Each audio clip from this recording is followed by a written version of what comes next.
Welcome to Mark's Dev channel. Today's video is going to be about the iPhone mystery feature that no one talks about. If you're finding me for the first time, be sure to subscribe to get notified whenever I put out a new video. Without wasting your time, let's dig in. Alright, what is this mystery feature that I'm talking about? It is called the Assistive Touch. Now I'm going to use two different phones to demonstrate that to you. So I'm going to first of all show you on an older model iPhone.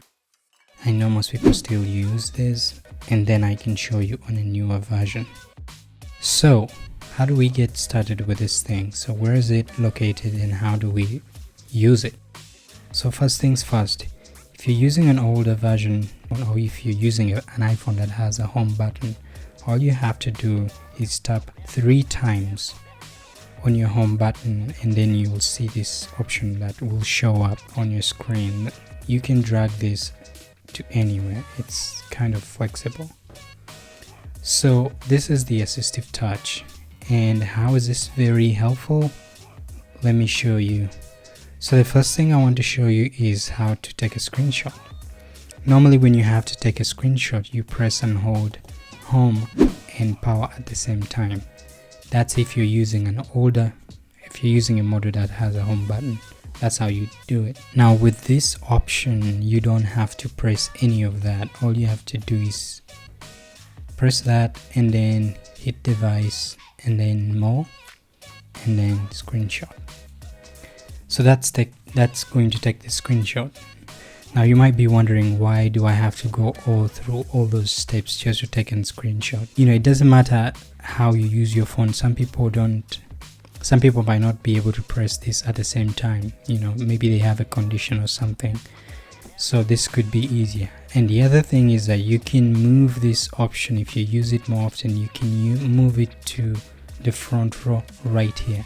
So you can easily access it when you need it. Taking a screenshot is not the only thing you can do with this. So for example, if I wanted to restart this phone, normally I would press and hold the power button to bring the restart option. But with this, I can now just do this and then restart. See how that's quick and easy? You don't have to press it and hold, different buttons to get the restart option. You can restart your phone right away like this. So the other thing you can do is, if you were making phone calls, so sometimes when you make a phone call and you go on to speakerphone, if you go to speakerphone like that, and you might not be able to hear someone who's speaking on the other hand, so you tend to click here to raise the volume. Now as you can hear that every time I press that, it makes that click sound. So the person who's on the other end, they would, they hear that sound. It's kind of annoying. So next time you make a phone call, like a professional phone call, you don't have to do that. If you have your Assistive Touch, all you have to do is tap device and then just increase the volume of the call by doing this. They won't hear anything whether you're increasing or decreasing the volume. So that's kind of helpful for me. Like, I tend to take phone calls on a speakerphone, so it really helps me to adjust without clicking on those weird buttons. So that's another way you can use this feature. The other way is you can you can turn on the silent mode and you can turn it off. Now normally to turn the silent mode on, you would have to press this button right here. You shift it up and down. So with the Assistive Touch, you don't have to touch it. You just have to press that and that. There are so many things you can do with this. You can lock the screen by just tapping this, and then you can lock the screen. You can rotate the screen. You can do other things like shake.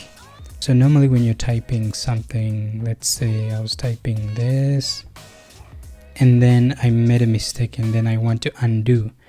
On any iPhone, if you want to undo any changes that you've made, you have to shake it to undo those changes. So you can just undo the changes by going here and then shake the phone.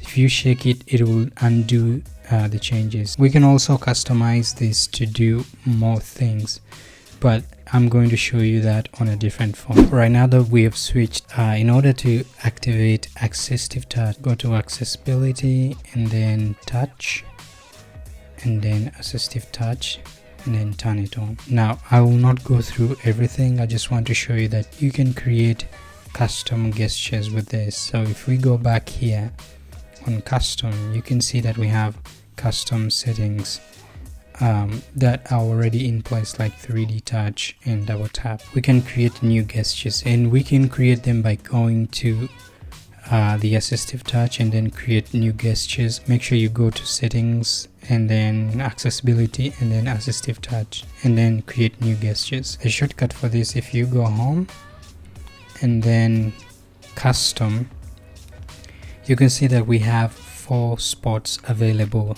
and we can use them.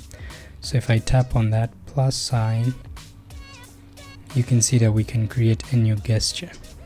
So my gesture, I'm trying to swipe right. So that's my gesture, is swiping right once. I can save that and then I can create another one. Swipe left. So now we have 2 features in our custom selection. You can see swipe right, swipe left. Now if I open up an application that requires me to create those 2 gestures, I can use them. Again, this goes back to the idea of how you use your phone. If you have repetitive gestures that you normally do, like swiping left and swiping right, or if you play a certain game that requires you to do multiple taps, so this would be a cool feature to use. So you can add those gestures just like I showed you, and then you can activate them late when you're using that application. If you find this video very helpful, please give it a thumbs up, leave me a comment suggesting a new idea, something that I can make a video about. Click here to watch my video on iPhone privacy settings. Thanks for watching, and I'll catch you in the next one.